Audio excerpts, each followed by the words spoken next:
everybody, welcome to Hidden in the Universal Vault.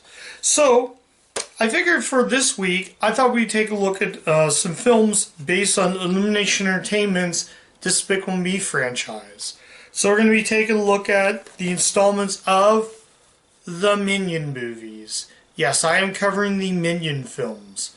I just recently picked up Rise of Gru, the recent film, but not covering that one right now. Instead, I thought I'd take a look at the prequel film. So, we'll save this for a later day. So, I'll put that right there. So, let's take a look at the one that started all, Minions. Now, for those who don't know, I really like the Minion movies. This was actually my second viewing of it. I've only watched this once, so I thought I'd go ahead and take a look at this. This is the prequel to the Despicable Me movies.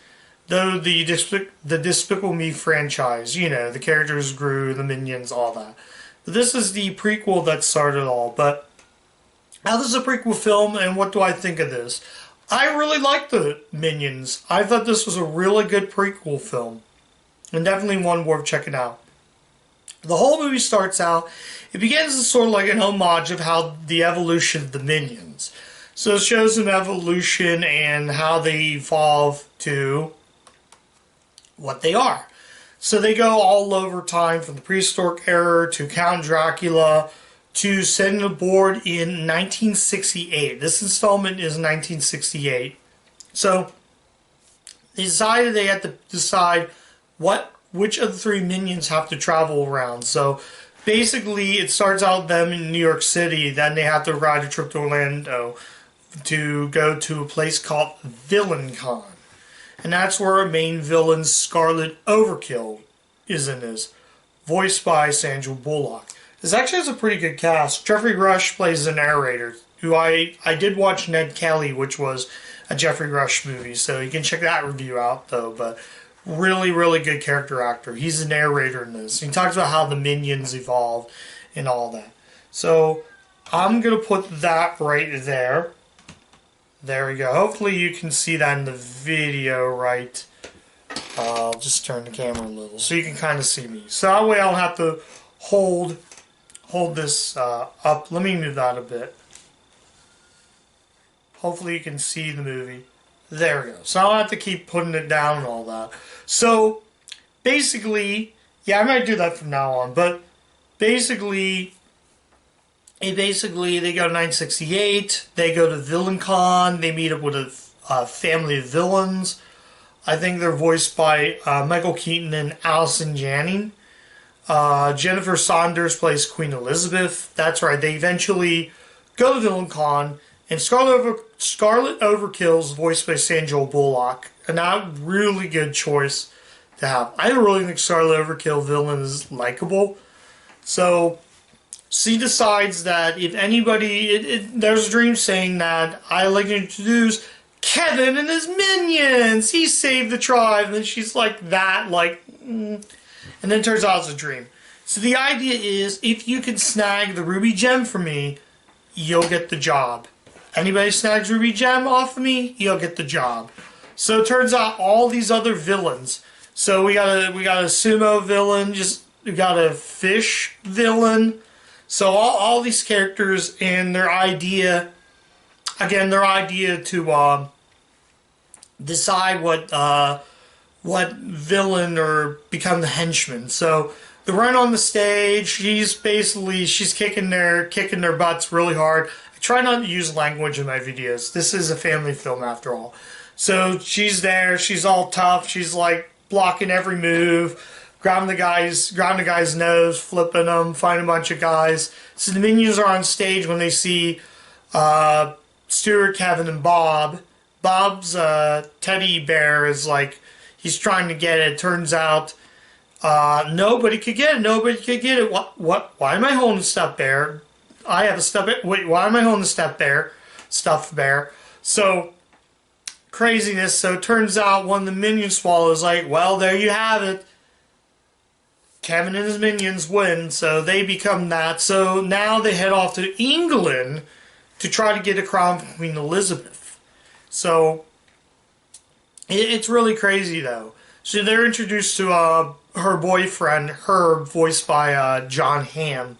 John Hamm voices the villain, the the the boyfriend of Scarlet Overkill.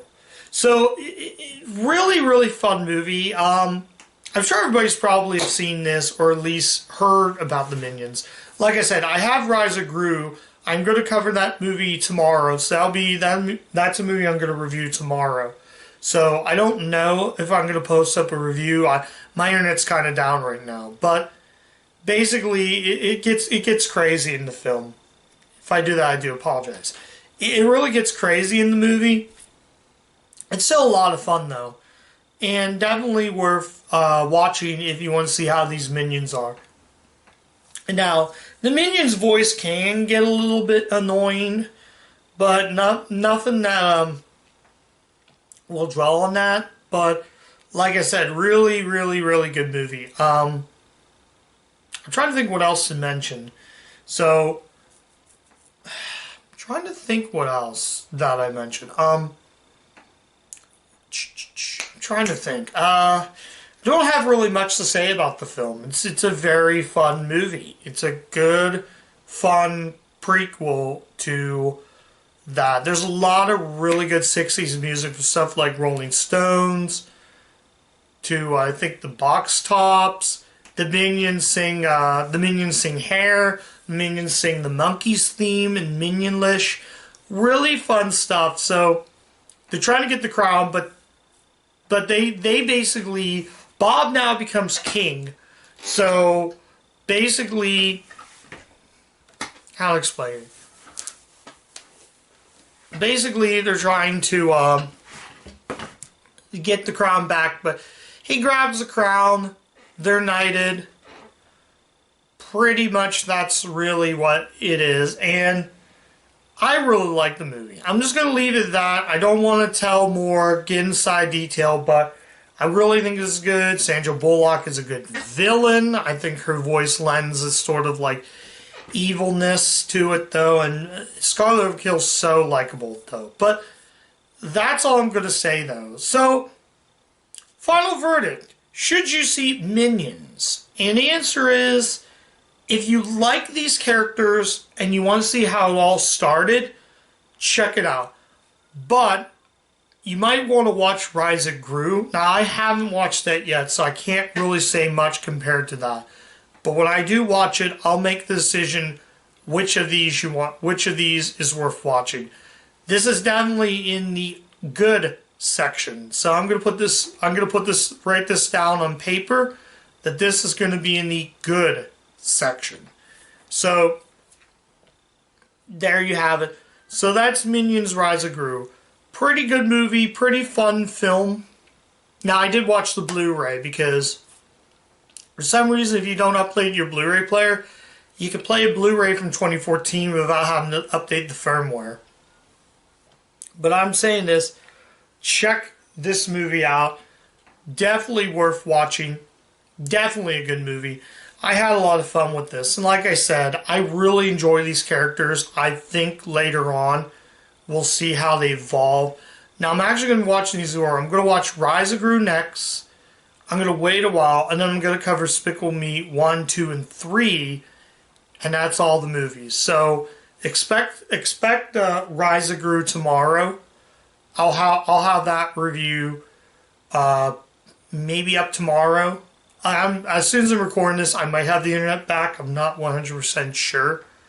But if you really, like I said, if you really like this movie, definitely check it out. That's all I really have to say. Go check out Minions. If you like the movie, check it out. Till then, thank you guys so much for watching this review. Sorry I didn't have much in the way of this. I've seen this already, so I couldn't really judge what it is. It's like I said, Illumination has good animation. I think as a studio they're better than Pixar, but that's certainly my opinion. You may have your opinions different. If you see Minions, let me know what you think, and come back next time for the next review. I'm definitely going to watch Rise of Gru and upload this. So tomorrow's going to be Rise of Gru, and I'll see you back here at the next review. So see ya.